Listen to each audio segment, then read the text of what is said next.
हाँ, हमने buyer chart law में हमने बात कर दी भाई, ये करंट कैरिंग वायर है, करंट कैरिंग वायर से हमने एक चार्ट को रखा, उसमें कोई फोर्स नहीं लगा, हमें पता पड़ गया यहाँ पे इलेक्ट्रिक फील्ड नहीं है, तो ये जो अपना करंट कैरिंग वायर था न्यूट्रल था, पर जब हमने उसको वेलोसिटी जो डेविएट हो गया तो हमने बोला कि करंट कैरिंग वायर एक नई टाइप की फील्ड जनरेट करता है जो मूविंग चार्ज में फोर्स लगाता है। हमने देखा है वैसी की वैसी फील्ड जैसी मैग्नेटिक के पास होती है, तो हमने बोला है current carrying wire magnetic field generate करता है। तो हमने बोला इस चैप्टर के दो हिस्से हैं, कैलकुलेशन ऑफ मैग्नेटिक फील्ड, एक force on moving charge on magnetic field, yes और नो। तो हमने बोला कैलकुलेशन ऑफ मैग्नेटिक फील्ड के दो लॉ हैं, बायर-सावर्ट लॉ और एम्पीयर सर्किट लॉ। फिर हमने बायर-सावर्ट लॉ पढ़ना चालू करा। बायर-सावर्ट लॉ में हमने बोला mu naught dl cross r by 4 by mod of r vector का क्यूब, यस और नो। dl वेक्टर डायरेक्शन तो होती है जिधर अपना करंट बह रहा होता है, r वेक्टर का वहां पे होता है जहां पे अपना मैग्नेटिक फील्ड निकालनी होती है। इसका हमने सबसे पहले हिस्सा करा डायरेक्शन हमने देखी, हमें पता पड़ गया था इसमें क्रॉस प्रोडक्ट पे हमने काम करना है। फिर हमने सबसे पहले अपने बात करी magnetic field due to a finite wire, finite wire magnetic field mu naught by 4 pi d sin theta 1 plus sin theta 2 infinity का mu naught by 2 pi d sin infinity mu naught by 4 pi d। अपने पूरे सवाल solve कर रहे हैं, बहुत सारे सवाल कर रहे हैं। फिर अपने रिंग की बात करी, जो अपनी रिंग है उसमें सर्कुलर रिंग का जो सेंटर पे मैग्नेटिक फील्ड होती है म्यू नॉट by 2 r। फिर हमने बोला कि जब भी r ले लें तो आएगा mu naught by 4 pi r into theta, yes और नो। फिर हमने पूरे उसके बहुत सारे सवाल करे, वायर के साथ उसके साथ बहुत सारे सवाल करे। फिर हमने फाइनली जो एक चीज निकाली वो थी magnetic field of the axis of a ring, जो अपनी I mu naught r square by twice of r square plus x square की पावर 3/2। जैसे मुझे याद है, आपको याद होना, अरे नहीं आया, यहां तक की कहानी हम कर चुके हैं, यहां तक की कहानी हम। वैसे इसके बाद हमें सोलनॉइड पढ़ लेना चाहिए, पर थोड़ी सी फील के लिए मैं मैग्नेटिक फील्ड लाइंस यहीं पढ़ा देता हूं, तो मैं कोई ऐसी दिक्कत नहीं है। आप all the magnetic field lines generally पढ़ाई जाती है ईएमआई, कहां पे देखो तो मैग्नेटिक फील्ड ईएमआई की वैसे शुरुआत होती है मैग्नेटिक फील्ड लाइंस, फिर आता है मैग्नेटिक फ्लक्स, फिर क्या आता है, फिर फैराडेज लॉ आता है। मैं मैग्नेटिक फ्लक्स और लाइंस दोनों खा जाऊंगा। मैग्नेटिक फ्लक्स क्यों खा जाऊंगा, रिप्लेस E by V, कहां पे, कहां पे, मैग्नेटिक फ्लक्स, याद है, भूल गया, खत्म, रिप्लेस E by सिंपल, इसलिए याद रखना जो मैं कह रहा हूं। मैग्नेटिक फील्ड लाइन यही पढ़ लेते हैं क्योंकि इन तीनों की आप मैग्नेटिक फील्ड लाइन डिफाइन करते हैं, फिर से वो प्रॉपर्टीज हैं जो अपने को याद होनी, इसलिए अगले 10 मिनट जो बोल रहा हूं वो आपको जैसे मुझे याद है आपको याद होना, कोई अक्कल नहीं लगानी। फिर से वही बात जो अपने इलेक्ट्रिक फील्ड के टाइम पे बोली थी, ऐसी चीजें जो हमें दिखाई नहीं देती उनको हम एक रूप दे देते हैं, वो ग्लोबली एक्सेप्टेड है। इलेक्ट्रिक फील्ड लाइंस के लिए हमें प्रॉपर्टीज याद है कि भूल गया, मैं बस जल्दी से रिवाइज कराता हूं। Electric field lines originate from positive charge और infinity and terminate on negative और इंफिनिटी। ये नेट इलेक्ट्रिक फील्ड रिप्रेजेंट करती हैं। टेंजेंट डालोगे तो इलेक्ट्रिक फील्ड और फोर्स दोनों की डायरेक्शन आएगी, जहां इलेक्ट्रिक फील्ड लाइन ज्यादा होगी वहां इलेक्ट्रिक फील्ड इंटेंसिटी ज्यादा होगी। दो लाइन कभी भी एक दूसरे को क्रॉस नहीं कर सकती, ये क्लोज लूप में एग्जिस्ट नहीं करती। नंबर ऑफ लाइंस ओरिजिनेटिंग और terminating is directly proportional to magnitude of charge, yes और नो। कुछ इसी प्रकार की मैग्नेटिक फील्ड होगी, कुछ कॉमन कुछ ही, और इनके डिफरेंस में भी बहुत बार सवाल हो चुके हैं। तीन टाइप की मैग्नेटिक फील्ड आपको ढंग से याद होनी, मतलब तीन टाइप की फील्ड, इनफैक्ट चार टाइप की फील्ड की प्रॉपर्टीज आपको ढंग से याद होनी चाहिए। इलेक्ट्रिक फील्ड आप जान चुके हो, ग्रेविटेशनल फील्ड आप जान चुके हो, यस और नो। अभी आज हम बात करेंगे मैग्नेटिक फील्ड की, और कुछ हद तक इसके बाद हम पढ़ेंगे ईएमआई में इंड्यूस्ड इलेक्ट्रिक फील्ड, क्या चीज पर हैं,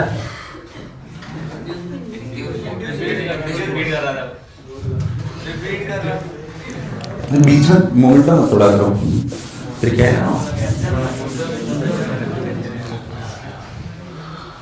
तोड़ना जरूरी है सर, नहीं तो आप तो बदल ले जाओगे। इधर देख,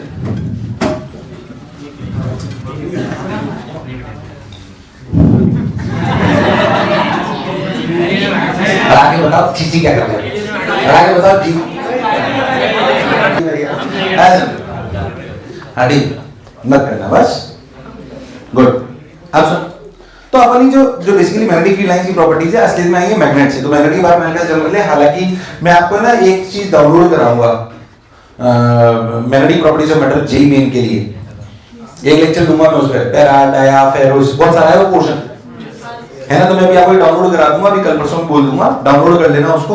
वो एनसीईआरटी मतलब एक जो अपनी गाइड होती है उसी बुक का एक पूरा चैप्टर है, उसी से मैं आपको पूरा पढ़ाऊंगा, ढंग से समझाऊंगा थोड़ा अच्छे से, ताकि आपका जेईई में का कोई सवाल गलत ना हो पूरा। और उसमें क्योंकि मैग्नेटिक प्रॉपर्टीज ऑफ मैटर आपके जेईई एडवांस में उसमें बहुत सारी चीजें हैं, पैरा क्या होता है, डाया क्या होता है, फेरो क्या होता है, हिस्टेरेसिस क्या होती है, सॉफ्ट आयरन कोर क्या है, हार्ड आयरन कोर क्या है, मैग्नेटिक सस्टेनेबिलिटी, मैग्नेटिक वो मैग्नेटिक मेरिडियन वाली बहुत सारी चीजें, उसके बाद हिस्टेरेसिस बहुत सारी चीजें आएंगी। उसके बाद अपन बोलते हैं मैग्नेटाइजेशन, क्या चीज, ऐसे बहुत सारी टर्मिनोलॉजी, उसमें बहुत सारी टर्मिनोलॉजी है, क्या है, बहुत सारी टर्मिनोलॉजी। तब मैग्नेट्स के बारे में मैं चर्चा करेंगे, मैं आपको बिल्कुल ढंग से सजा के बताऊंगा। इस वाले चैप्टर में जेईई मेन के पोर्शन के हिसाब से आपको काफी चीजें रटनी, न्यूमेरिकल तो मैं सब आपको कराई दूंगा छोड़ दीजिए एडवांस के हिसाब से, पर इसमें आपको थोड़ी सी चीजें रटनी पड़ेगी, तो मैं बता दूंगा कैसे कैसे रटना है, क्या करना है। खैर, अपन एक छोटी सी बात जो मैग्नेट के बारे में जानते हैं, वो मैग्नेट के बारे में से देखिए, अपना नॉर्थ पोल और ये साउथ पोल। क्या मैग्नेट के बारे में सुना नॉर्थ और साउथ, कट करोगे तो क्या साउथ अलग नॉर्थ अलग, तो फिर नॉर्थ साउथ यूनाइट हो जाएंगे, यस और नो।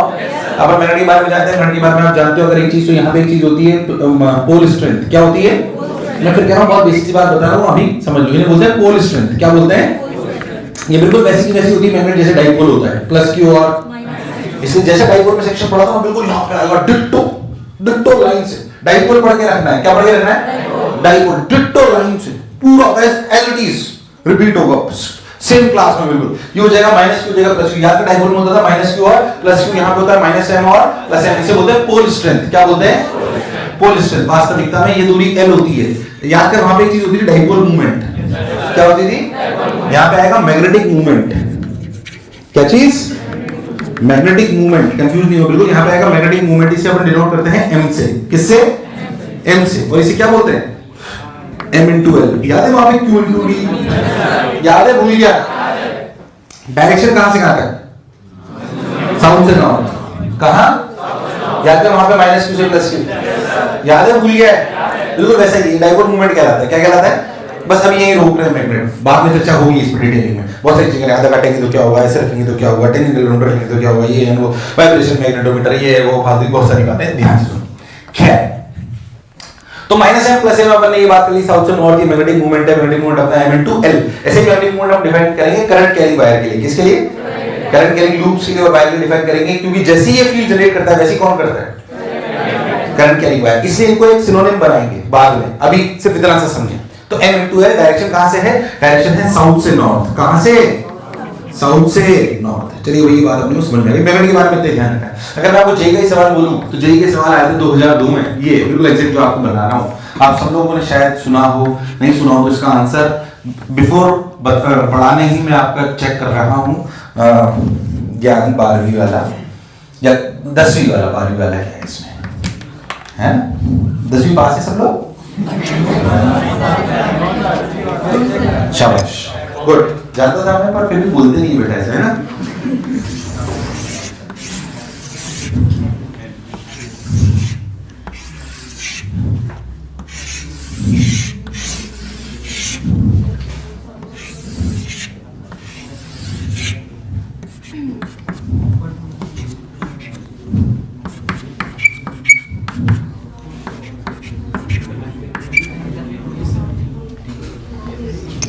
मैग्नेटिक फील्ड लाइंस का डायग्राम मैग्नेट्स में। जेई का सवाल है 2002 स्क्रीनिंग।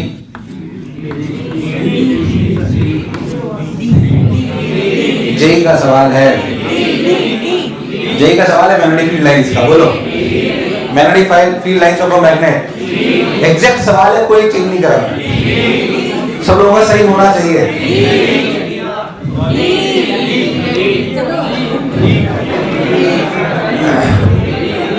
जल्दी बोलो, जल्दी बोलो।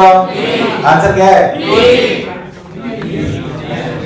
नहीं याद है तो मैं बता दूं। मैं क्योंकि प्रॉपर्टीज पे बेस्ड है। किस पे बेस्ड है? प्रॉपर्टीज पे बेस्ड है। याद होनी चाहिए, बहुत बेसिक सी बात। ये आंसर था। मैग्नेटिक फील्ड लाइंस बाहर कहां से आती है? अंदर कहां से आती है? Outer the magnet. पर अंदर कैसे ट्रेवल करती है? कैसे ट्रेवल करती है? अंदर मैग्नेटिक फील्ड साउथ से नॉर्थ ट्रेवल करती है, पर बाहर कैसे ट्रेवल करती है? ये मैग्नेटिक फील्ड, अच्छा देख, क्लोज लूप में एग्जिस्ट करती है। ये इलेक्ट्रिक फील्ड से डिफरेंट है। कैसे एग्जिस्ट करती है? पहली बात इसका आंसर ये था। अब मैं आपको इसकी प्रॉपर्टीज बताता हूं मैग्नेटिक फील्ड लाइंस। जैसी बात है, जो अदृश्य चीज है उसको डिफाइन करा गया है। पहली बात, सबसे पहली प्रॉपर्टी ये है कि magnetic field lines comes out, originate नहीं। क्या बोलेंगे?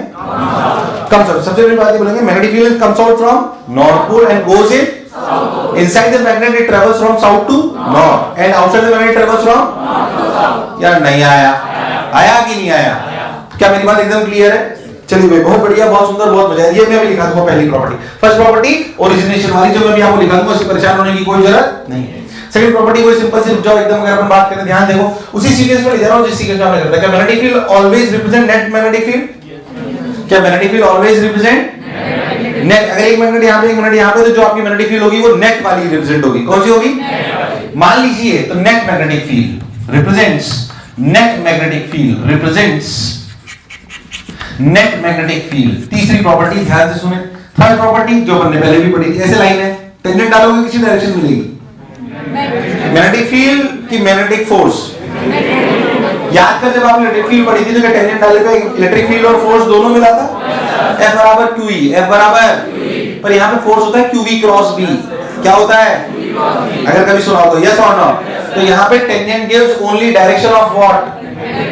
Only direction of magnetic field. Only direction of magnetic, याद होगा कि सब जो मैं लिख रहा हूं यहाँ पे, अभी लिखा दूंगा ढंग से, तसल्ली, चिंता मत करो। Only direction of magnetic field, ये मैग्नेटिक फोर्स की डायरेक्शन, इन्हें इसलिए सिर्फ मैग्नेटिक फील्ड लाइंस बोलते हैं। जब इलेक्ट्रोस्टैटिक्स में बोलते हैं इलेक्ट्रिक लाइंस ऑफ फोर्सेस, क्या बोलते हैं? यहाँ पे मैग्नेटिक लाइंस ऑफ फोर्सेस नहीं बोलते हैं, यहाँ पे क्या बोलते हैं? Magnetic field lines. क्या बोलते हैं? अभी लिखा दूंगा डिफरेंस है दोनों में, यहाँ पे एक डिफरेंस आ गया दोनों की बातों में। बोलो क्लियर है? ऐसे अगर हम बात करें तो कभी भी दो लाइन एक दूसरे को कट, उसका लॉजिक याद है कि भूल गया है? याद है कि भूल गया है? याद है कि एक जगह में दो लाइन अगर कट करेंगी तो दो टेंजेंट होंगे, तो दो डायरेक्शन होगी, जो कि पॉसिबल, ये कॉमन पॉइंट। फिर देख, फिर याद कर, जहां पे मैग्नेटिक फील्ड लाइन डेंसिटी ज्यादा, वहां पे मैग्नेटिक फील्ड इंटेंसिटी ज्यादा। ये पॉइंट ए, ये पॉइंट बी, बताओ मैग्नेटिक फील्ड कहां ज्यादा? ए पर। याद है कि भूल गया है? अगेन कॉमन पॉइंट, कोई बुराई वाली बात नहीं है। और सुन ध्यान से, magnetic field line close loop में एग्जिस्ट करती है, ये डिफरेंस है। Again electric field line never exist in closed loops. Electric field line never exist in closed loops. Magnetic field line always exist in closed loops. Electric field line never exist in closed loops, but magnetic field lines exist in closed loops. ये difference है दोनों में। बोलो clear है? ये it always exists in closed loop, क्योंकि ये इससे बाहर नहीं आ रही है, it comes out, तो magnetic field lines always exist in closed loop। ये डिफरेंस है वहां से। सातवां पॉइंट जैसे वहां पे था कि number of electric field lines originate और terminate is directly proportional to magnitude of charge. यहां पे ऐसे बोलेंगे कि कितनी लाइंस बाहर आ रही हैं और कितनी अंदर जा रही हैं, या जो भी हो रहा है, it is directly proportional to basically pole strength. Is directly proportional to pole strength. बोलो क्लियर है? Number of lines is directly proportional to pole strength. Pole strength का मतलब छोटा m, पोल स्ट्रेंथ का मतलब छोटा m। पहले था जो बोला चमका। मान लीजिए इसकी पोल स्ट्रेंथ 10 है और इससे हमने लाइन निकाली। अच्छा, लाइन एक होती है, दो होती है, हम मानते हैं, सब भूल गए पुराना। मान लीजिए मैंने इसकी पोल स्ट्रेंथ 10 थी और इससे लाइन मानी 100 और इसमें है पोल स्ट्रेंथ 20, तो कितनी आती है मानूंगा? 200। ये मतलब है उसका। पहले था जो बोला चमका, मुझे लगा नहीं तुम्हें आया। फिर से एक बार प्रॉपर्टी रिवाइज कर लेते हैं। पहली प्रॉपर्टी की magnetic field lines comes out from north pole, goes into south pole, outside the magnet and inside the magnet travels from south to north. Second property हमारी है, it represents net magnetic field. तीसरी property यह है कि tangent to the magnetic field line gives you direction of magnetic field only, not of magnetic force.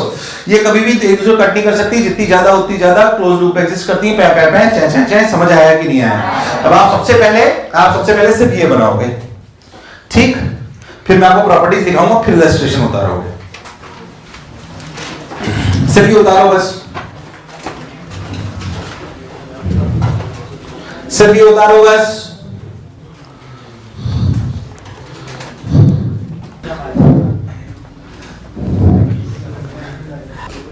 उतार लिया? अब लिख, पहली प्रॉपर्टी लिख। Magnetic field lines comes out from north pole and goes in south pole. Magnetic field lines comes out from north pole and goes in south pole outside the magnet. Magnetic field lines comes out from north pole and goes in south pole outside the magnet and inside the magnet it travels from south to north, and inside the magnet it travels from south to north, है कि नहीं? It travels from south to north, है ना? It travels from south to north, है ना बेटा? It travels from south to north. Second property लिखो। Magnetic field lines always represents net magnetic field. Magnetic field lines always represent net magnetic field. Magnetic field lines always represents net magnetic field. जल्दी उतारो, रफ्तार तेज रखो। Magnetic field lines always represent net magnetic field, always represent net magnetic field. तीसरा वाला diagram बनाओ फटाक से। तीसरा वाला डायग्राम बनाओ। ऐसे गिनने की जरूरत नहीं, लिखा हुआ है ऊपर 1 2 3 गिन रहा है। देखो, tangent at any point on the magnetic field line, tangent at any point on the magnetic field line gives you direction of, tangent at any point on the magnetic field line gives you direction of magnetic field. Tangent at any point on the magnetic field line gives you direction of magnetic field. Bracket में लिख लो, magnetic field only लिख लो, magnetic field only. पूरा magnetic field क्यों लिख रहे हो, MF लिखो, आगे बढ़ो।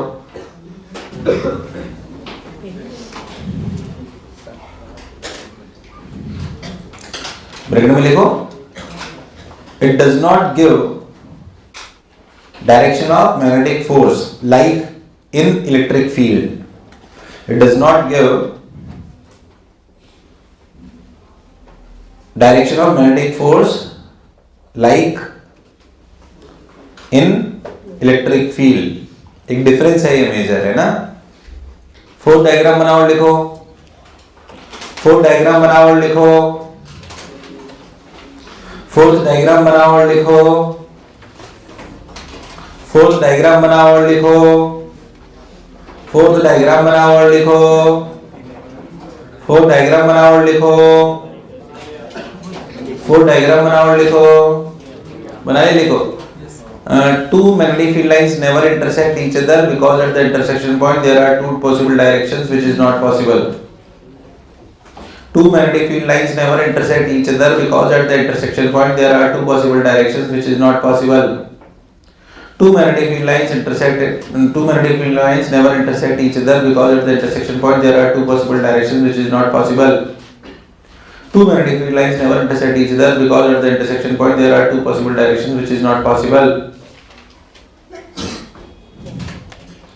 चचरा आंटी आपने नाखून काटना चालू नहीं करा क्यों?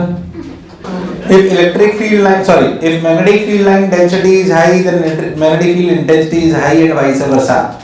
जैसे रिपीट रिगार्ड पूरा जल्दी करो। If magnetic field line density is high, if magnetic field line density is high, then magnetic field intensity is high and vice versa. If magnetic field line density is high, then magnetic field intensity is high and vice versa. वर्षा नहीं है वो, कई लोगों का भरोसा नहीं, vice versa. Okay, वर्षा का synonym rain, vice rain. तुम्हारा 1% कोई भरोसा।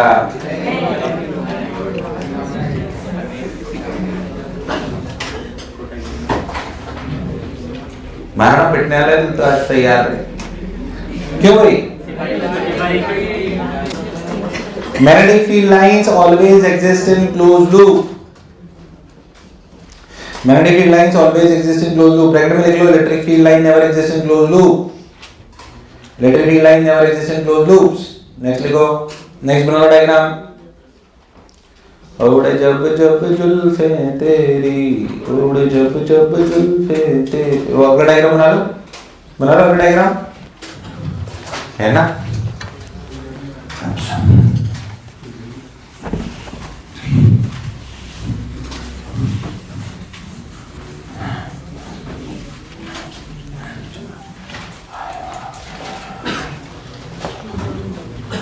बना लिया लास्ट वाला डायग्राम?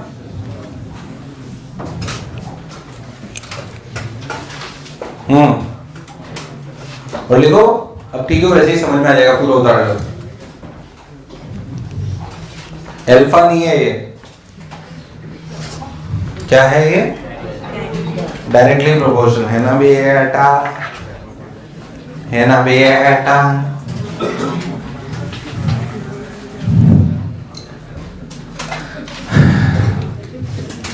जैसे पहले राक्षस की जान तोते में होती थी, अब महाराणा की जान किट्टू के हाथ में है।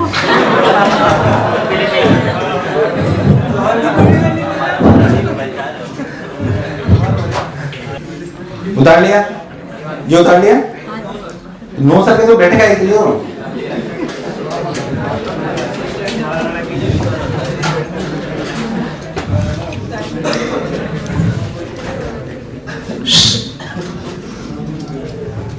जो हम दो चीजें पढ़ चुके हैं, हम दो चीजें क्या पढ़ चुके हैं? वायर और रिंग। उनकी मैग्नेटिक फील्ड कैसे ध्यान दें? जैसे मान लीजिए मैं आपसे बोलूं कि ऐसे वायर है, ये मैग्नेटिक फील्ड लाइन समझो। मान लीजिए वायर ऐसे, तो बताओ जगह पे मैग्नेटिक फील्ड किधर होगी? सब लोग बताएंगे। अरे पांच रूल से बताओ। अगर करंट ऐसे तो मैग्नेटिक फील्ड किधर है? नीचे। किधर है? नीचे। बोलो क्लियर? इस जगह पे किधर है? इस जगह पे, इस जगह पे, अरे हाँ ना बोले यार, आपको नहीं लग रहा ऐसे घूम रही है? आपको नहीं लग रहा पूरे सर्कल में आएगी? अरे लग रहा है, नहीं लग रहा? बस तो वैसे ही मैग्नेटिक फील्ड लाइंस होती हैं ऐसे ऐसे। बोलो चमका। अगर आप उसको ऐसे वायर को रख के समझो तो लाइंस आपको ऐसे समझ में आएगी। देखिए बात है नहीं?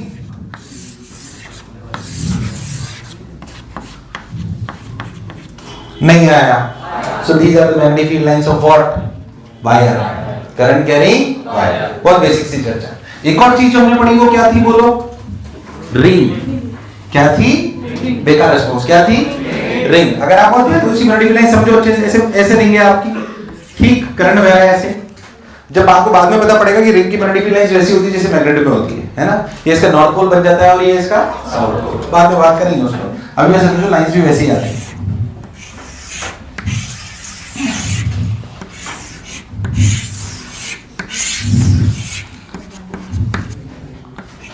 समझ में आ रहा है? लाइन अगर करंट ऐसे बह रहा है तो मैग्नेटिक फील्ड लाइंस कहां है? ऊपर। ऊपर से ऐसे जाके घूमकर फिर, अरे भाई साहब तुझे मेरी बात समझ? इस तरीके। तो ये दो चीजें जो मैंने पढ़ी हुई मैग्नेटिक फील्ड लाइंस के डायग्राम में मैंने आपको समझा दी। ऐसे है ये 3D में। अरे भाई साहब तुम्हें मेरी बात समझ? तो दो चीजें जो पढ़ी होंगी मैग्नेटिक फील्ड लाइंस के डायग्राम आपके सामने है।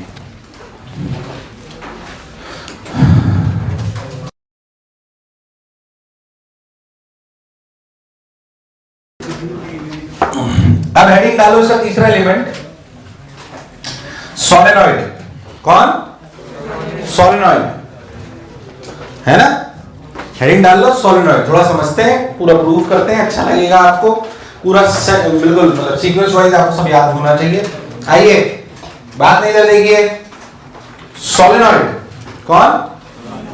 सोलेनॉइड। सोलेनॉइड बेसिकली अगर आप ध्यान देखो तो अपन एक रियोस्टेट पढ़ा था, कुछ नहीं याद है?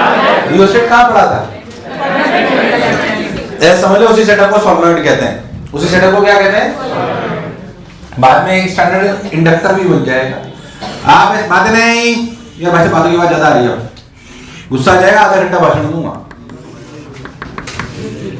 मान लीजिए एक नॉन कंडक्टिंग सिलेंडर है। क्या है?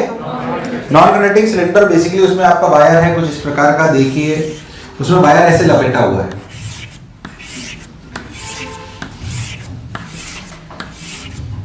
उसमें वायर ऐसे लपेटा हुआ है और उसमें करंट ऐसे बह रहा है। Got my point? इस प्रकार, ठीक। इसके डायमेंशन वगैरह दिए हुए हैं, आर और ये आर और ये एल। कोई बुराई वाली बात नहीं। ये बेसिकली सेटअप है। उसमें कॉपर वायर है जो ऐसे लपेटा गया है, जिसमें करंट बह रहा है। आई सिंपल सी बात हम सब लोग जानते हैं। अगर हम बहुत सिंपल सी बात करें तो हम ये भी जानते हैं कि हमें एक और चीज डिफाइन करेंगे। इसमें बोला गया n equals to total turns. n equals to total turns. और एक और चीज डिफाइन करेंगे, छोटा है, दैट इज टोटल टर्न्स। सुना है क्या? Total turns per unit length. बोलो क्लियर? जनरली आपको n ही गिवन होता है, वास्तविकता में n कितना है, सॉरी छोटा n कितना है, n/l। 90% टाइम आपको बड़ा छोटा n ही गिवन होगा, इसलिए फॉर्मूला में इसी की टर्म्स को निकालेंगे।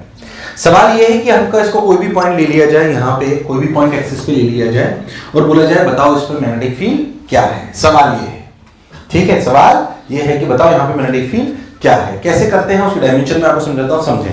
पहली बात आप फील करने के लिए, क्योंकि सिलेंडर ऐसा है, इसको ऐसे कट कर लो, क्रॉस सेक्शनल व्यू। फिर से सुने, ऐसे सिलेंडर इसको ऐसे कट कर लीजिए। नहीं आया? ऐसे इसको कट कर लीजिए। अगर आप इसे कट कर लेंगे तो इसका क्रॉस सेक्शनल व्यू, कैसा व्यू? क्रॉस सेक्शनल व्यू इसका कैसा आएगा? आप सभी लोग देखिए, आपको अच्छा लगेगा। इसका क्रॉस सेक्शनल व्यू कुछ इस प्रकार का है, देखिए इस प्रकार से।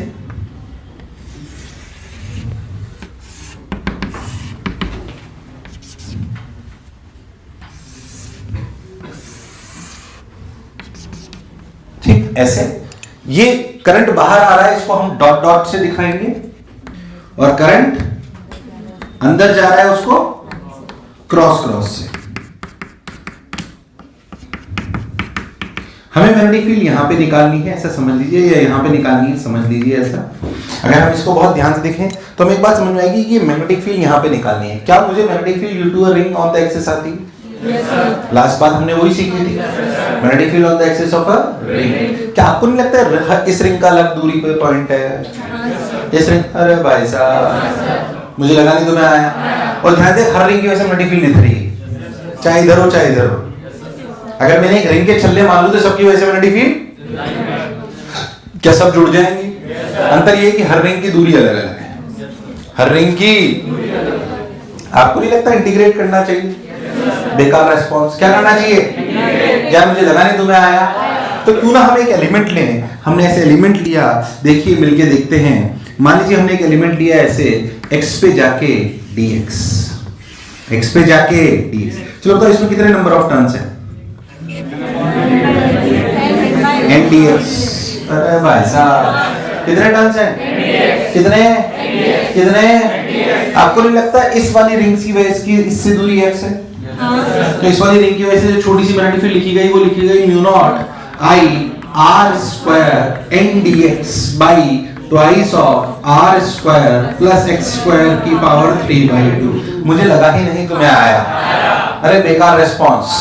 क्या this is the magnetic field due to ring n dx से क्यों मल्टीप्लाई करा? क्या इतने नंबर ऑफ टर्न्स की सभी रिंग्स की दूरी क्या इससे x है? इससे कोई बुराई? ध्यान से देखो तो सभी रिंग की वजह से डायरेक्शन भी सेम है, डायरेक्ट इंटीग्रेट कर लेना। थोड़ा ऐसे डायरेक्ट इंटीग्रेट करोगे तो तकलीफ आएगी, इसलिए लिमिट थोड़ी अलग तरीके से लगाई जाती है। सोचें कैसे, बताता हूं। या तो x पे जाके dx ले लें, ऐसे भी तो एलिमेंट ले सकते थे, थीटा पे जाके d थीटा, बोलो क्लियर? इसलिए d थीटा के टर्म्स में करा जाता है, थोड़ा आसान रहता है। मान लीजिए स्टार्टिंग पॉइंट है, यहां से ये एंगल है थीटा 1, थोड़ा डायग्राम को समझना, कंफ्यूज मत हो जाना। और ये है थीटा 2।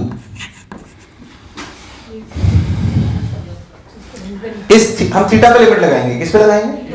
अभी x को dx को दोनों थीटा के नाम से रिप्लेस कर देंगे, थोड़ा आसान हो जाएगा। और थीटा पे लिमिट लगाएंगे और ध्यान देखो तो इनिशियल एंगल इस पॉइंट से जो जहां से सॉलिड स्टार्ट हो रहा है वहां पे एंगल कितना है और एंड में कितना है? क्या थीटा और थीटा 2 दोनों एक ही तरफ से लिए गए? अरे भाई साहब हां ना बोलो। डायरेक्शन निकालने की कोई तकलीफ नहीं है। Curl the fingers of your right hand in the direction of current, the direction of thumb will give the direction of magnetic field, yes और no?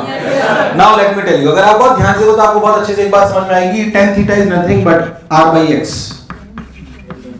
tan theta is nothing but, अरे भाई साहब आया ही नहीं यार। tan theta is nothing but what is x? r cos theta. अरे भाई साहब what is x? What is dx? Minus r cosec square theta d theta. अरे कभी तो हाँ ना बोलो। तुम्हारे प्राण रखेरू निकाल के वहां रख दो, निकाल के वहां पे रख दो।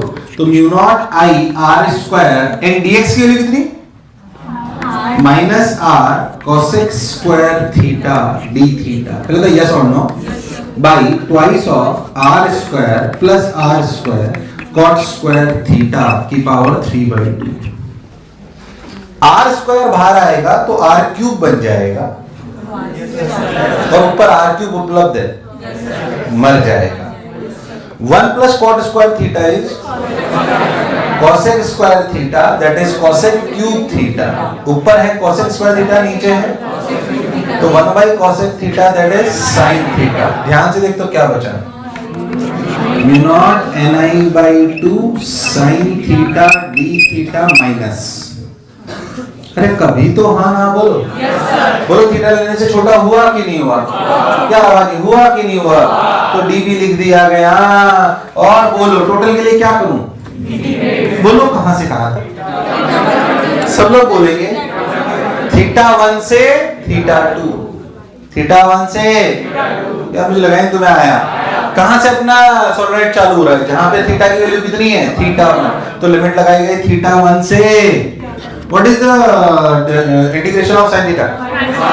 तो माइनस को मार दिया, तो b की वैल्यू कितनी आई? Mu naught ni/2 cos theta 2 minus cos theta 1। अब कभी भी है ना इस फॉर्मूले से सिर्फ और सिर्फ एक दो बातों को याद रखना है। छोटा n क्या है? नंबर ऑफ टर्न्स की number of turns per unit length. Theta 1 theta 2 याद रखना एक ही तरफ से लिए हैं। अरे भाई साहब थीटा 1 थीटा 2 और इसके माइनस प्लस की चिंता मत करना क्योंकि वो मैग्नीट्यूड से मतलब है हमें। क्या डायरेक्शन तो वैसे भी हम हाथ से निकाल रहे हैं, डायरेक्शन तो वैसे भी हम हाथ से निकाल रहे हैं। So this will provide you magnetic field at any point on the axis. This will provide you magnetic field on at any point on the axis. भाई साहब कभी तो हाँ ना बोलो, कोई बुराई, सोच लो, गारंटीड, तुम्हारे प्राण टकेरू, बुल प्रूफ समझ आया?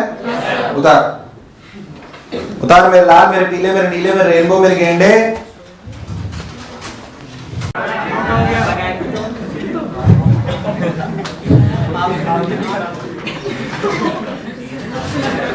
Mu naught ni by 2 cos θ 2 minus cos θ 1 बिल्कुल क्रिस्टल क्लियर, बोलो क्लियर। अच्छा पहली बात ऐसा नहीं है फॉर्मूला काम नहीं करता बाहरी पॉइंट्स के लिए। जैसे मैं आपसे एक सवाल पूछता हूं, मान लीजिए समझो कि आपके पास एक एग्जांपल है, ऐसे समझना, ऐसे ऐसे अपना सोलेनॉइड और ध्यान समझना, मान लीजिए मैं पॉइंट एक ऐसे ले लूं या बाहर, समझना अच्छे से, ठीक, और ऐसे n1 दे रखा है और बाकी सब डायमेंशन दे रखे हैं, तो आप ऐसे समझो कि ऐसे मान लीजिए कि ये एंगल है, ऐसा समझ, ये एंगल है, dot dot dot dot dot dot dot dot dot का क्या मतलब, और मान लो कि अपन एक पॉइंट ऐसा ले लें जो यहां से बना रहा है 30 डिग्री, नहीं 60 डिग्री, और ये एंगल है 30 डिग्री। क्या ये सवाल करा जा सकता है? हाँ। इसमें थीटा 1 कितना है? थीटा 1 कितना है? 150 कितना, और थीटा 2 120। हालांकि आप 30 और 60 ले लोगे तो भी कोई बुराई, वो मैग्नीट्यूड में, अरे भाई साहब बस ये ध्यान रखना कि थीटा 1 थीटा 2 एक ही तरफ से लेते हैं, थीटा 1 थीटा 2। जैसे इसमें आप देखो तो थीटा 1 के लिए आप ले लो 150 और थीटा 2 के लिए क्या ले लो 120। अगर मान लीजिए ऐसा सवाल हो, ध्यान देना, गलती मत करना, मान लीजिए ऐसा सवाल है अंदर पॉइंट ले लिया, ये दूरी 30, ये 60, अब बोल theta 1 theta 1 theta 1 theta 1 120, theta 2 30। बोलो बात चमकी कि नहीं चमकी? उससे मैग्नीट्यूड निकल आएगा, किसी को भी थीटा से ले लो, किसी भी तरफ से ले लो, एक ही तरफ से लेना, बोलो क्लियर। और डायरेक्शन किससे देखोगे? हाथ से। किससे देखोगे? तो कोई गलती नहीं होगी आपसे। पहले था जो बोला चमका, कोई बुराई नहीं है। अब एक चीज जो स्टैंडर्ड पढ़ाई जाती है वो इनफाइनाइट सोलेनॉइड या फिर आइडियल सोलेनॉइड। इसमें थोड़ी चाहो तो चर्चा मैं कर लूंगा, काम आती है, क्योंकि इनफाइनाइट सोलेनॉइड है, आइडियल सोलेनॉइड। इनफाइनाइट सोलेनॉइड से अपन समझते हैं, उसकी बात समझते हैं, ध्यान से देखिए।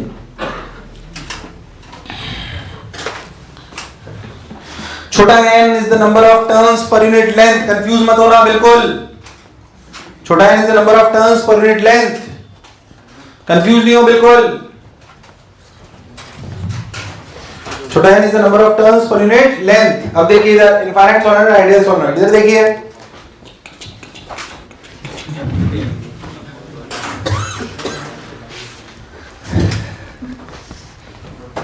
इनफाइनाइट सोलेनॉइड का क्या मतलब है? इनफाइनाइट मतलब इनफाइनाइट,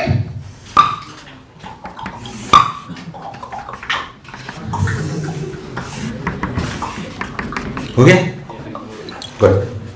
चलो पॉइंट है, बीच में क्या क्या मतलब है? सभी बीच में इनफाइनाइट है। बोल थीटा 1 थीटा 1 थीटा 1 थीटा 1, इधर से काउंट करो, थीटा 1 बोलो कितना कितना, थीटा 2 थीटा 2, हो रखो वहां पे, कितना है b की वैल्यू? Mu naught ni। यार तुमसे नहीं हुआ यार, नहीं हुआ। cos 0 की वैल्यू 1, cos 180 की वैल्यू -1। क्या 2 ने 2 को यही स्टैंडर्ड फॉर्मूला है। अगर कभी कुछ नहीं बोलो ना सोलेनॉइड के बारे में तो यही फॉर्मूला लगाना है, म्यू नॉट ni। जब तक बोले नहीं, बोले सिर्फ सोलेनॉइड तो आइडियल ही मानना है, और उसका फॉर्मूला कितना है? म्यू नॉट n क्या है? इसको हम एम्पियर सेकेंड लॉ से भी प्रूव करेंगे बाद में। अभी पर याद रखें, बहुत स्टैंडर्ड है, B बराबर म्यू नॉट ni, B बराबर म्यू नॉट ni। थोड़ी सी पीएचडी करता हूँ तो हल्की सी, तो इधर फील आए कि करते क्या है वास्तविकता में। देख म्यू नॉट ni, इधर सुन, आइए म्यू नॉट ni हो ना। अब प्रैक्टिकली बताओ, आइडियल होता है क्या सोलेनॉइड? ये तो इनफाइनाइट है, होता थोड़ी। तो वास्तविकता क्या होती है? वास्तविकता ये होती है कि सोच, अगर मैं ऐसे ले लूं, ध्यान समझना, फील करते हैं पहले। मान लीजिए मैं एक ऐसा सॉलिड लूं जिसका ये R है, ये L है, और पॉइंट हमने बिल्कुल सेंटर पे ले लिया, पॉइंट हमने बिल्कुल सेंटर पे ले लिया और बोला कि R is less less less than L, बहुत छोटा। R की वैल्यू लो 1 mm, R की वैल्यू लो सोलनॉइड लो 10 मीटर का, R की वैल्यू लो 1 mm सोलनॉइड लो, पॉइंट ले लो सेंटर पे, पॉइंट ले लो बोथ θ1, सब लोग बोलेंगे क्या θ1 is approximately 180, θ1 is approximately θ2 centre पे मैग्नेटिक फील्ड। अरे क्या वही फॉर्मूला आया? क्या this solenoid can act like a ideal solenoid और इनफाइनाइट सोलनॉइड? यस और नो? ना, हम जितने भी सोलनॉइड पढ़ेंगे जो आप बात करोगे सब ऐसे ही होंगे, वो सब, पर आपने तो मैग्नेटिक फील्ड सेंटर पे निकाली, कहां पे निकाली? तो मैं आपको एक्सप्लेन करता हूं, थोड़ा सा अच्छा पॉइंट बता रहा हूं, नहीं भी बताता तो मुश्किल से कोई पूछता है, नहीं कोई पूछता तो बताता, पर पॉइंट अच्छा है, तुम समझ सकते हो इसलिए बता रहा हूं। सुन, कंफ्यूजन दूर होगा थोड़ा। मान लीजिए डेटा से मैं आपको समझाता हूं कि आपका R की वैल्यू 1 mm है, कितनी है, और L की 10 मीटर सपोज। हमें जैसे एक छोटी सी बात, सेंटर पे तो बात समझ में आएगी, सेंटर पे तो बात। मान लीजिए मैं तो बोलूं कि इस आइडियल सॉलिनॉइड के सेंटर पे नहीं, यहां से 10 सेंटीमीटर पे, कितना है? 10 सेंटीमीटर पे आ जाता है, 10 सेंटीमीटर, 10 मीटर के कंपैरिजन में 10 सेंटीमीटर बहुत बड़ा बहुत छोटा, किसके कंपैरिजन? पर 1 mm के कंपैरिजन तो खुद बता, अगर ये एंगल में थीटा बोल रहा हूं, व्हाट इज tan थीटा? 1/100। भाई साहब, तो थीटा बहुत छोटा कि बड़ा? बात को समझना, थीटा बहुत छोटा मतलब θ1 इज अगेन 10 to 180। भाई साहब तो फील नहीं कर पाए जो मैं कह रहा हूं, डेटा से समझा रहा हूं। अब मैंने पॉइंट सेंटर में नहीं दिया, ये पॉइंट किसके पास है? एंड। स्टिल ये कंडीशन सेटिस्फाई होगी। अरे डेटा को समझ, इसलिए मैं डेटा लिया है, तेरे को बात समझा रहा हूं। ये कितना है? 10 मीटर का कंपैरिजन 10 सेंटीमीटर तो बहुत छोटा है। अरे पर अभी भी 10 सेंटीमीटर किससे बहुत बड़ा है? तो सोचिए एंगल बहुत छोटा है भाई, θ1 तो ये हुआ ना। अब मतलब θ1 इज स्मॉल और θ इज स्मॉल और bigger, θ is small tending to 0। क्या θ1 tending to 180? In the same way क्या θ2 टेंडिंग टू 0? तो अभी भी तो b इक्वल्स टू, इसका मतलब समझना क्या मैग्नेटिक फील्ड ऐसे आइडियल सॉलिड में लगभग पूरी जगह क्या म्यूनिटा नहीं होती है? और वो कांस्टेंट होती है, और वो हाँ एंड पे बिल्कुल उछवा थोड़ी फील लगा, समझ नहीं आएगा जो कह रहा हूं। अगर आप सोलेनॉइड के बिल्कुल एंड पे आ जाओ, बिल्कुल एंड पे, हाँ तो चेंज हुई, ध्यान से ना, यही आइडियल सोलेनॉइड बिल्कुल एंड पे, वही R less less than L, बोल बिल्कुल यहां पे, बोल θ1 θ2 so what is magnetic field? mu naught Ni/2 आधी हो गई। अब तो समझ एग्जैक्टली यहां पे पर 10 सेंटीमीटर पे वापस पूरी मिली, तो एकदम से यहां पे घटी एक्सपोनेंशियल, तो बीच में पूरी जगह। अरे भाई साहब, इसे हम ऐसे सॉलिनॉइड से कांस्टेंट ही मानते हैं अंदर, और उसका मैग्नीट्यूड कितना होता है? कितना होता है? तुझे मेरी बात समझ? जबकि एट द एंड कितनी है? पर ऐसा नहीं वो लीनियरली घटी है सेंटर से, खूब। अरे भाई साहब, तुझे मेरी बात समझ? अगर आप इस तरह के सॉलिनॉइड्स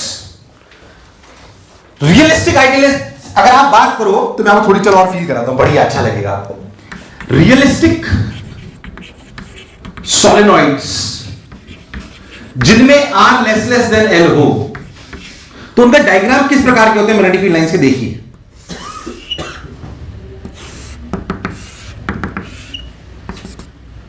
ऐसा अगर ये कंडीशन है तो इसके डायग्राम किस प्रकार के होंगे, देखिए इस प्रकार के।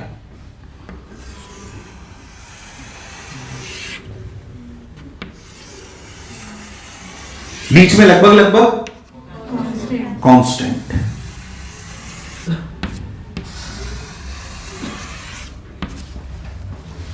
एंड में घटी तो लगभग लगभग हम उसे कितनी मानते हैं? Mu naught. क्या मानते हैं? पैसा बात नहीं आई यार, आई कि नहीं आई? Mu naught N I exactly. लगता फील आई कि नहीं आई? अगर इनफाइनाइट सॉलिडरिटी ले लो बिल्कुल तो फिर कुछ है ही नहीं, अनंत से लेकर अनंत तक, अनंत से लेकर तो लाइंस भी सीधी सीधी चुपचाप।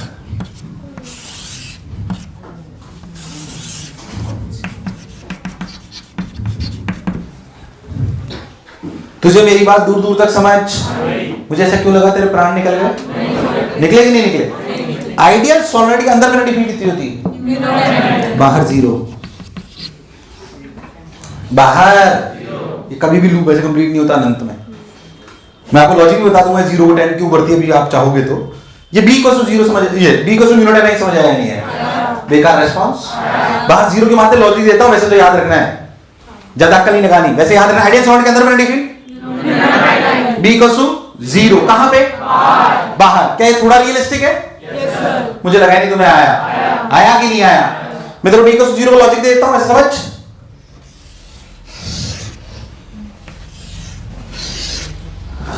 ऐसे दो रिंग हैं, एक रिंग बिल्कुल यहां है। मैंने उन रिंग्स को रिप्रेजेंट करा जिसके जस्ट ऊपर आप मैग्नेटिक फील्ड काउंट कर रहे हो। मान लीजिए सोलनॉइड की रिंग्स है, ऐसा समझना है। तो ध्यान समझ, तो इस रिंग की वजह से मैग्नेटिक फील्ड या इस पॉइंट पे ऐसे है, इस रिंग की वजह से ऐसे है। तुझे मेरी बात समझ? जबकि इस बिल्कुल सेंटर वाली रिंग की वजह से पीछे है। इन दोनों का रिजल्टेंट इसको कैंसिल आउट करता है बाहर, इसलिए बाहर अप्रोक्सीमेटली मैग्नेटिक फील्ड कैसे मिलती है? तुझे भाई साहब समझ ही नहीं आया? आया नहीं आया? इसलिए नहीं भी आया कोई बात नहीं, मुझे कोई दिक्कत नहीं, याद होना चाहिए। पर बाहर मैग्नेटिक फील्ड कितनी और ये कितना और ये आई किसी, समझ में आया क्यों बीच में मैग्नेटिक फील्ड कांस्टेंट मान लेते हैं? अरे कभी तो हाँ ना बोलो। हाँ अगर आप बहुत सारा बना दिया। हाँ अगर आप कोई assumption ना लो तो कैसे डायग्राम को बना सकते हो? शायद ऐसे। अगर कोई assumption ना लो तो कुछ इस प्रकार से।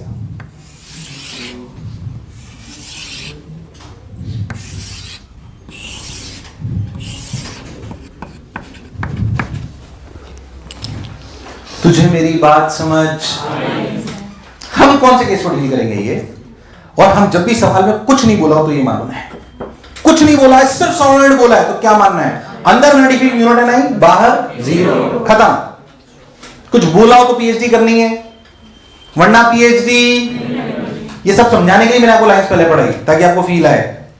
अरे कभी तो हाँ ना बोलो, तुम्हें दूर दूर तक मेरी बात समझ? उतार लो सब, उतार लो साहब। पता नहीं क्या बनाया, कौन सा सोलेनॉइड, क्या होगा ये जीवन में? फील करो ये क्या बताया था मैंने। इसे भी अपनी चाहो तो अपनी भाषा में लिखना कि इलस्ट्रेशन ये बताता है कि सेंटर से लेकर यहां तक मैग्नेटिक फील्ड के मैग्नीट्यूड में कोई चेंज। इसका मतलब अगर R लेस देन L हो तो मैक्सिमम रीजन में मैग्नेटिक फील्ड सेम रहती है, mu naught N I, and में घटती है एकदम से। जैसे मैंने बोला वैसे आपको याद होना ढंग से, अच्छे से। हालांकि मैं म्यू नॉट एन आई आपको बाहर से लॉ से एक बार और प्रूव करा दूंगा, 12वीं का प्रूफ है, नॉर्मल से करा दूंगा, बट बेसिक पीएचडी ये थी। तो हमने 3 बायर चार्ट लॉ में मेजर एलिमेंट पढ़े, कौन कौन से? वायर, अबे तुम्हें कुछ याद नहीं रहता यार, वायर, रिंग और सॉलिड। बोलो क्लियर है? ये तीनों मेजर आपको याद होने। अब हम पढ़ेंगे एम्पियर सर्किटल लॉ। लिखो एम्पियर सर्किटल लॉ। अब हम पढ़ेंगे एम्पियर सर्किटल लॉ। हेडिंग डालिए ampere circuital law. Ampere circuital law, law है इसलिए सुन लो क्या कहता है। हालांकि इसी रियल फॉर्म कुछ अलग होगी जो आपको पढ़ाई जाती है उससे।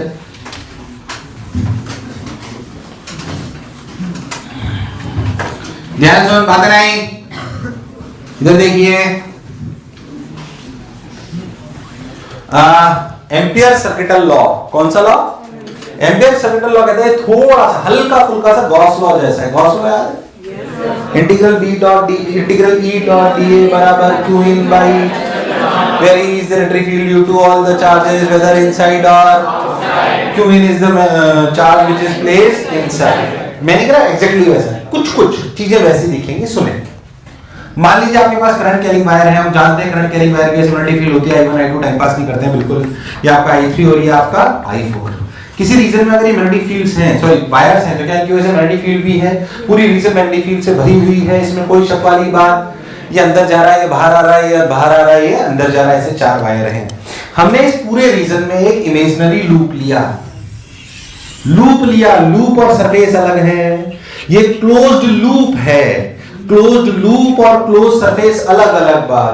Circle is a closed loop, sphere is a closed. Gaussian मतलब जो अपना गॉस लॉ पढ़ते थे उसमें क्या लेते थे, यहाँ पे क्या ले रहे हैं, क्लोज्ड लूप ले रहे हैं। तो अगर क्लोज्ड लूप लिया जाए, ऐसे ले लिया जाए कोई भी, क्या इस क्लोज्ड लूप में हर जगह मैग्नेटिक फील्ड होगी? I1 की वजह से, I2 की वजह से, I4 की वजह से, I3 की वजह से, सबकी वजह से। अब आगे किसकी वजह से? मान लीजिए कि यहाँ पे मैंने एक पॉइंट लिया जहां पे magnetic field I B net is nothing but B1 plus B2 plus B3 plus B4, सबकी वजह से B1 plus B2 plus B3 plus B4। Law कहता है कि अगर आप ऐसे एक एलिमेंट लो DL, क्या लो? DL, बोलो क्लियर। और इस लूप की डायरेक्शन से कंसीडर कर लेते हैं, कोई भी एक, हम एक लूप मानते हैं, उसमें एक डायरेक्शन मान लेते हैं जो आपकी इच्छा। एक लूप माना और इसमें डायरेक्शन बनी ऐसे। अब डीएल की डायरेक्शन वही होगी जो आपने एरो माना है, बोलो क्लियर।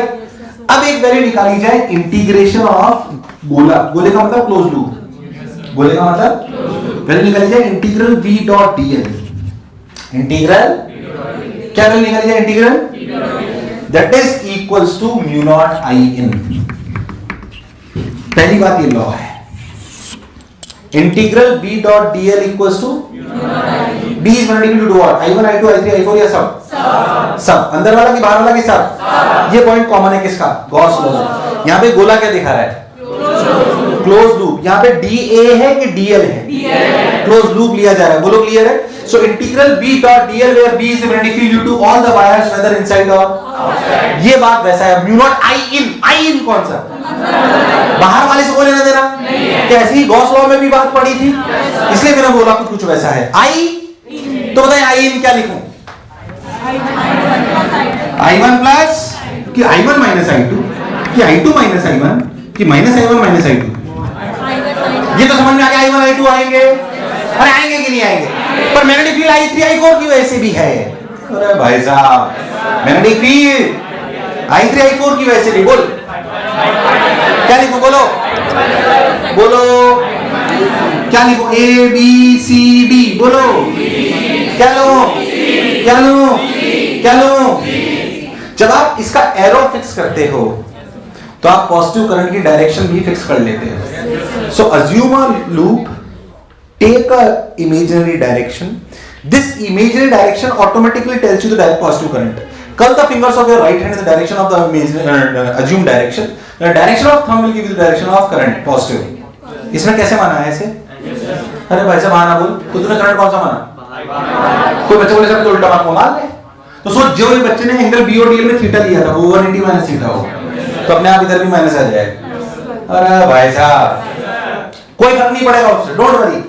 बट ऐसे नहीं कि सारा इमेजिन इधर मान लिया अंदर मान लिया। When you fix the direction of the loop,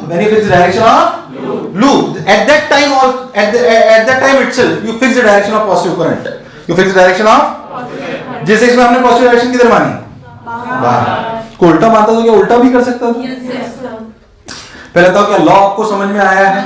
जैसे मुझे याद है ना, कोई अक्कल नहीं, कुछ नहीं, फालतू की बात नहीं, बस जैसे ये लिखा हुआ है वैसे आपको पॉइंट बाय पॉइंट याद होना चाहिए। लॉ है, आप ऐसे समझो। पहले तो जो बोला चमका उतार ले, B is magnetic due to all the wires whether inside or outside।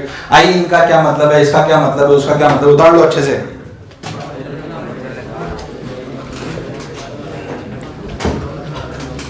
ध्यान से सुने, क्या क्या पढ़ के रखना है, क्या क्या आना चाहिए आने चैप्टर में, समझ ले। पहली बात, आने वाले दो बार जो आपको पढ़ाया जाएगा उसमें क्या क्या चीजें आपको पीछे करनी चाहिए। डाइपोल मूवमेंट कहां पे पढ़ा था? अपन ये पढ़ेंगे एलआर सर्किट का की जगह कौन पढ़ेंगे, आरसी। कौन बनेंगे, आरसी। आपको पूरा आना चाहिए, डाइपोल मोमेंट आपको पूरा आना चाहिए ढंग से। एसएचएम जोड़ते कैसे हैं वो आपको ढंग से आना चाहिए, जो बेसिक बेसिक चीजें हमें रिक्वायरमेंट होगी। और क्या पीछे चलेगा, इलेक्ट्रिक फ्लक्स, क्या चीज, इलेक्ट्रिक फ्लक्स। सर्किट थ्योरी पूरी आनी चाहिए वरना अपन आगे नहीं बढ़ पाएंगे। अभी तो तीन बेसिकली इलेक्ट्रोस्टैटिक्स रिवाइज करके रखना, क्योंकि वो वैसी की वैसी चीज चलेगी। याद कर, मैंने तो स्पेयर्स पढ़ाए थे, कुछ याद है, उसमें कैविटी पढ़ाई थी, सब रिपीट होगा वापस। मैग्नेटिक फील्ड अभी अगले टाइम ही आ जाएगा, magnetic field due to a wire, magnetic field due to a तो स्पेयर्स पढ़ गया ना, वो सॉलिड नॉन कंडक्टिंग कैविटी, याद है, rho R by 3 epsilon. Repeat telecast आएगा अभी, स्फीयर्स क्या चीज, ये सही याद है, स्फीयर्स आएगा बिल्कुल।